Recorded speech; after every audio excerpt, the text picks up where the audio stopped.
This video is sponsored by Everwinter, a new tabletop gaming convention held in Boston, Massachusetts, December 10th through 11th. More about them later in the video.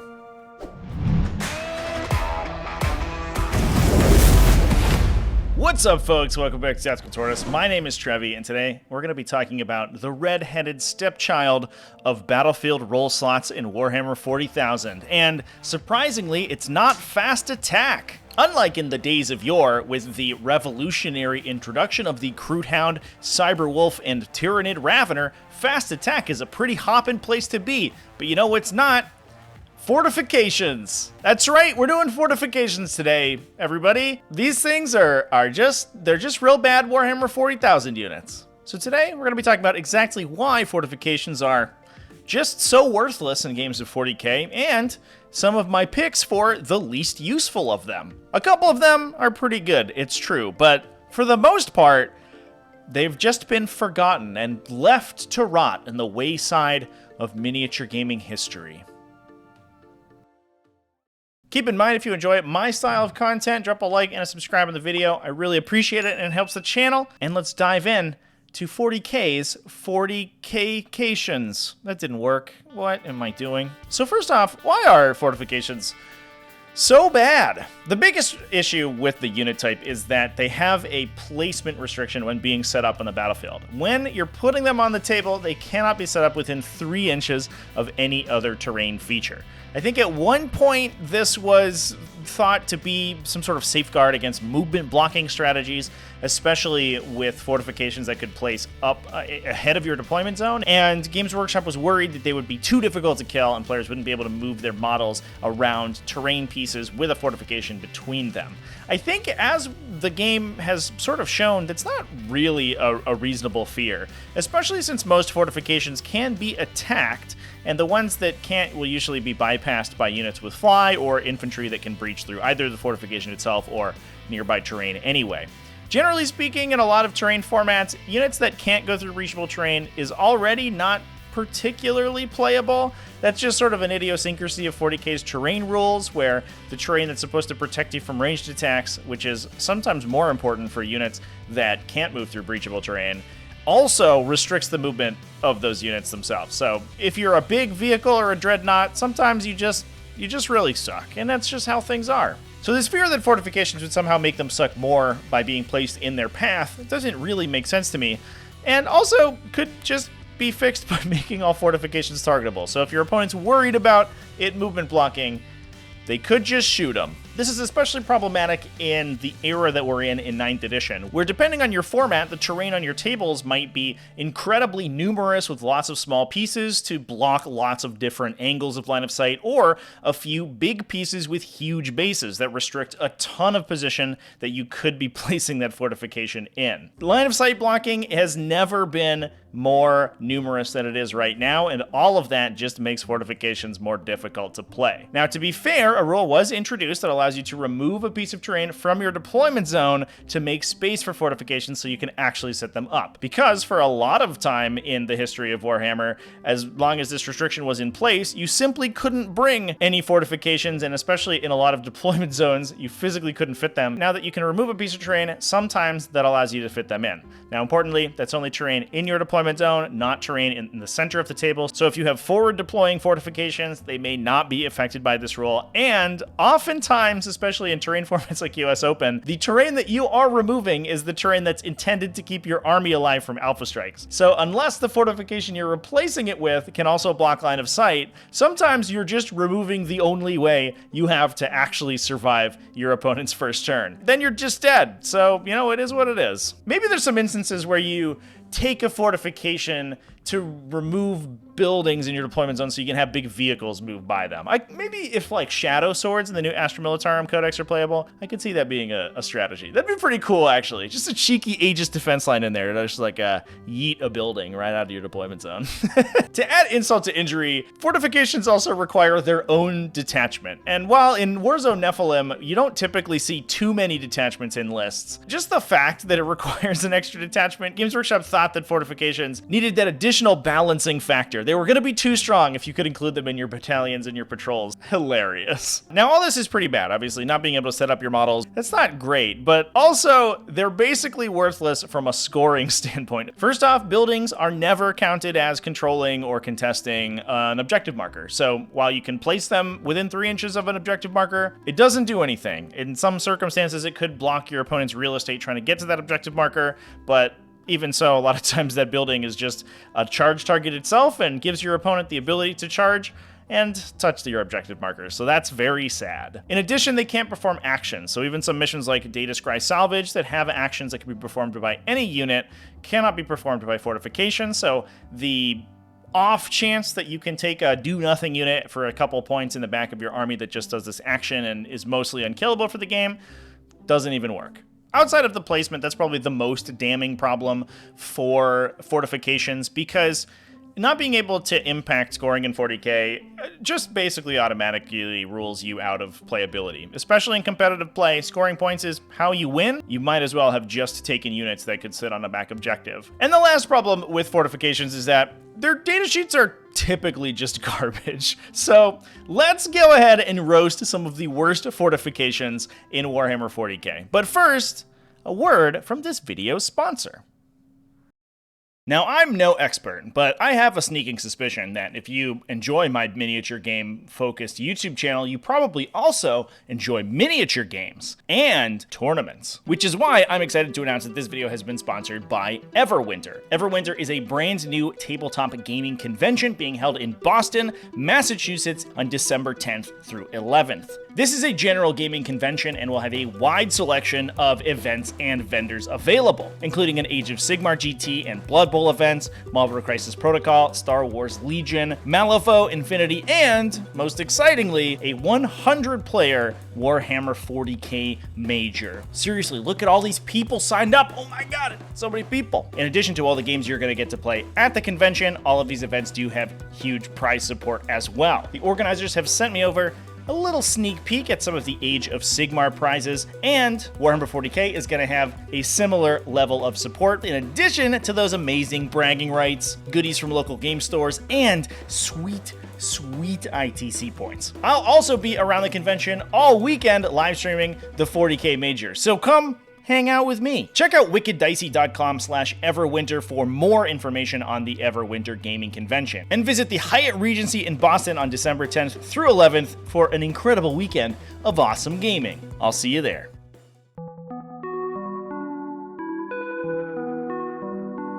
Now let me ask you, dear viewer, have you ever wanted to spend an entire night's worth of points in your list and a whole detachment on the grand total of 2 las cannons and D6 crack missiles that hit on 4s? And if the answer to that is yes, then I have one big sweet Fortress of Redemption to sell you. This baby can fit so many infantry in it that then don't count as holding objectives. What a time. The Fortress of Redemption is a pretty ridiculous looking piece of grimdark architecture that hammers home the over-the-topness of the 40k setting. It's a big silly sculpture of an edifice that takes grimdark architecture to an unnecessary level. Where did they get all the skulls for the base of this tower? I really want to know, because those things are the size of like entire people. Bunker-style fortifications that embark units into them, like the Fortress of Redemption, are pretty popular. Unfortunately, those units embarking into the building doesn't change the fact that the building still can't hold objectives. So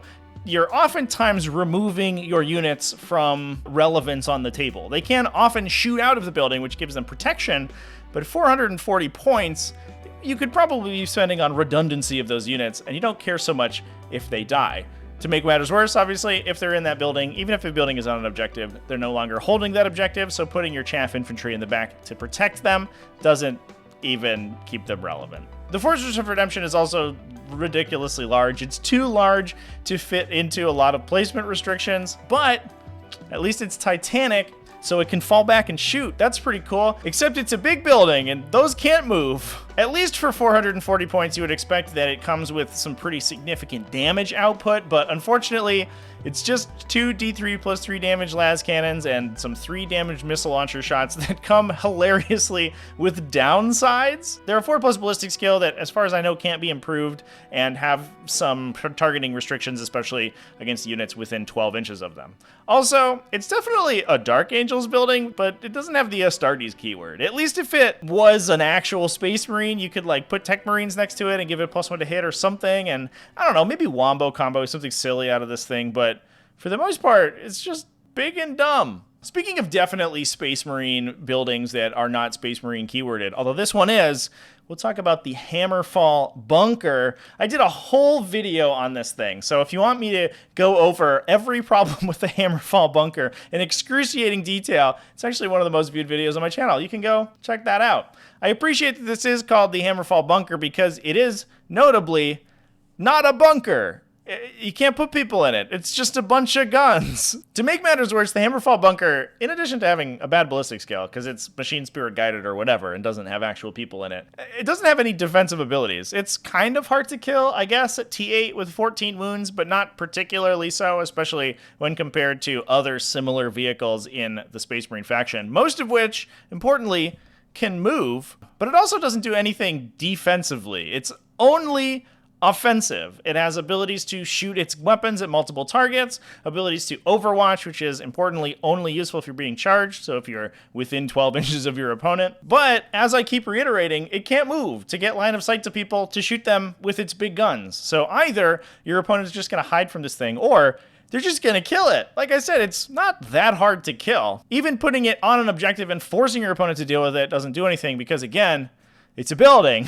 Can't hold the objectives. I am convinced that the Hammerfall Bunker was supposed to be able to deep strike. It looks like it's in a drop pod configuration, and I think in the lore, they canonically drop them from spaceships to strategically important areas of the battlefield, and honestly, that's kind of a cool idea. The problem is that it doesn't do that. For some reason, they removed that ability at the last minute, and I don't see why. I think if you had the ability to maybe drop pod assault this thing around the center of the table and set it up in an aggressive position where it could see lots of enemy units and shoot them and then force them to charge and use its Overwatch abilities, suddenly the Hammerfall Bunker actually maybe sees some play. But as it stands, it's 180 points that will probably never get to shoot anybody.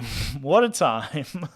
Speaking of buildings that will never get to shoot anybody, the next one we're going to talk about is the Webweight Gate. This one doesn't get to shoot anybody, not because it's poorly designed, but because it doesn't have any guns. The Webweight Gate is actually sweet. It looks super cool, it's powerful, and it does really cool stuff on the table, letting you bring reserves out of it from strategic reserves and making those strategic reserves cheaper, which is sick.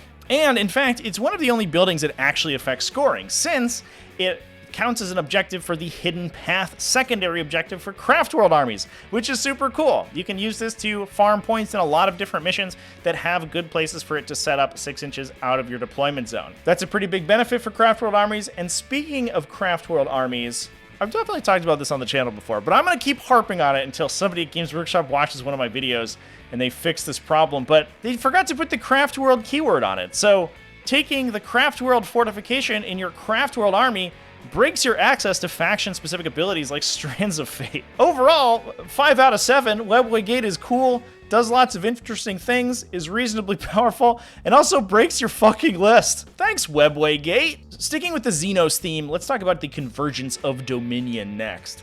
This one, for 100 points, splits into 3 models, so you have 3 times as much of a nightmare actually placing it on the battlefield. And for that 100 points, you do get a weird kind of bad gun that only shoots 12 inches. Awkwardly, the core keyword, which was granted by the data slate update that gave every vehicle in the faction core, which is honestly hilarious. And, wait for it, this is the kicker, +2 leadership to your nearby core units. That was it. We finally found it, everyone. The buff that Necron infantry really needed. Now they'll be able to run mass warriors and flayed ones without having to worry about leadership problems at all, because there's absolutely no way your opponent would kill enough Necron warriors in a single round to just entirely negate that +2 leadership buff. I kind of like the aesthetic of the convergence, but something about the blockiness of the models just screams that like it's a Playmobil piece to me. I don't know what it is. Maybe it's just, I don't know, too big. Maybe I just have to see them in person, which importantly I never have because I don't think I've ever seen anyone ever play this. Moving on, we've got an old faithful of the fortification keyword, that being the Orc Mech Boy Workshop. This is a logistical nightmare of tiny, independent terrain pieces that all count as obstacles and are definitely going to screw up the movement of the vehicles that you're going to be putting in your army that are supposed to be sitting alongside it. Definitely no problems there. The effect of the Mech Boy Workshop is thematically pretty cool. It lets your mechs do an action to apply a custom job to a vehicle from your army without having to spend the points to buy that custom job for them. Except, like everything on this list, it comes with some insane drawbacks. The vehicle has to sit by the workshop for a turn, which is honestly kind of a problem for orc vehicles that typically want to be pushing up and pressuring your opponent. The custom job is, for some reason, still subject to all of the normal restrictions that you would normally have for equipping that custom job, meaning you can't double it up if you already have it in your list, and it comes with the downside of having to be applied by an action from a character that you have to include separately from the Mech Boy Workshop, and has a chance of failing and falling off later in the game, meaning you can finally get it applied and have it immediately not come into effect. So after you've spent at least 95 points between a character and the fortification, and jumped through 3 flaming hoops, across a raging river, through the dangerous woods to Grandma's house to get yourself a single probably 20-ish point upgrade that you could have just bought at the beginning of the game with regular points. Last, but certainly not least, we'll talk about one of the more complex fortifications in Warhammer 40k, the Tidewall Shield Line. Now this thing, just like the other fortifications we talked about previously in the video, is pretty useless. That is, until you find yourself having to deliver an impassioned speech to the Galactic Senate, in which case it's absolutely irreplaceable, and really, I think probably required. I bet there's a law about that. One that they debated while sitting inside the Tidewall fortification from Warhammer 40k. Now bear with me because I had to read the datasheet for this thing like 5 times to actually understand how they interact. But basically the Tidewall shield line and also defense platform, I think is the name of the weird dinner plate that you put next to it, is a unit of buildings, which is kind of cool. That's a little bit unique. All of which, wait for it, also transport units. This has the exact same problem that we just talked about with the Fortress of Redemption, where you're just removing units from the game which aren't really able to affect the table. Sure, they can shoot, but they suddenly aren't affected by your auras, command phase abilities, and also then cannot score objectives. There are usually some benefits of transporting your models around in regular transports to overcome this. Oftentimes the speed of the transport comes into play, the resilience, but in this case, none of those really matter. For the Tidewall, the thing that you're embarking in isn't actually that much sturdier than the regular fire warrior that's sitting inside. At just T6 and a 4+ armor save, although with a situational 5+ invulnerable, this thing will probably fall apart to fire faster than its occupants fall apart once engaged in the fight phase. The one upside is that this one moves, I guess, but only if a unit starts the turn embarked with it in the movement phase. So one of the biggest benefits of a transport, that being able to embark into it and then move it to get your unit farther up the table, is entirely nullified. Also, comparing this to a regular transport like a Devilfish is sort of hilarious. For 15 more points for the Devilfish, you get the regular transport rules, which are superior, extra toughness, wounds, and save, detachable drones, the ability to actually hold objectives, extra movement. I guess the guys out of the top can't shoot, and in place got an equivalent number of shots from the transport itself. So that's it. We're going to go ahead and wrap up the video there. That was some of the silliest fortifications in Warhammer 40k. Unfortunately, the fortification and building mechanic is basically just forgotten by Games Workshop and very broken. There are still ways to fix it. If you want me to talk about how I would repair fortifications to the point where they're actually playable, let me know down in the comments section and I'll let you know. Otherwise, if you thought that there are any fortifications I left off this list, let me know down in the comments as well. Big thanks as well to Everwinter for sponsoring this video and supporting the channel. Really appreciate those guys, so remember to check them out December 10th through 11th in Boston, Massachusetts, and visit wickeddicey.com/Everwinter for more info.